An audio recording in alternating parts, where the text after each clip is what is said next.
Hi, Shabbat Shalom, everyone. I'm going to continue this fantastic series, friends, of the Daily Daf Yomi. I'm surrounded by golden, white and pink balloons over here, and what a balloon way of starting up this page of the Gemara. We're in page 103 of Masechet Sanhedrin, making fantastic progress, friends, and we're talking all about Tzidkiyahu HaMelech in today's page of the Gemara. Now there's conflicting reports. Was Tzidkiyahu HaMelech, was he righteous? Was he not righteous? Did he have flaws? So we know that he was one of the kings of Yisrael in that specific, let's say, king's period of the Malachim in of itself, but was he righteous or not? There's different reports over.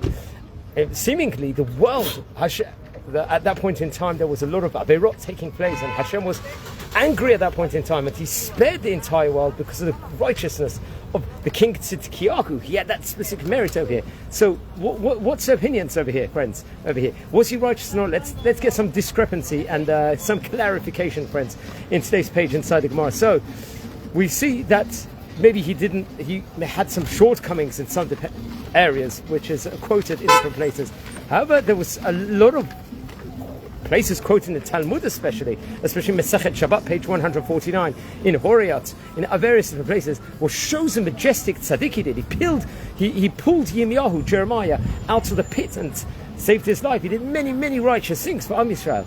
However, there's opinion inside the Gemara, one of maybe the flaw that he had at that point in time, that he didn't necessarily rebuke the generation when they were transgressing. There was various different transgressions, different averot, unfortunately, that the people fell short on different areas.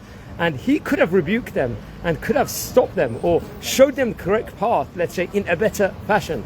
But maybe he didn't do enough from that part. And it just shows that in life that, sometimes there could be various different transgressions taking place, unfortunately, averot, and various different things, and people say, let each to their own. It's none of my business. Let them live their life. We're in a free world. Everything. Well, let them make their own choices. They've put themselves in this mess. But no, especially when it comes to Israel, we've got to. If we see, God forbid, someone really, really falling short of the standards that is due set to them, sometimes you've got to rebuke. Obviously, in a discreet way, in a polite way, in a way where they're going to come, let's say, embrace the rebuke. But at the same time, to rebuke, you see other people doing certain transgressions. You have to stand up at that point in time and say something about it.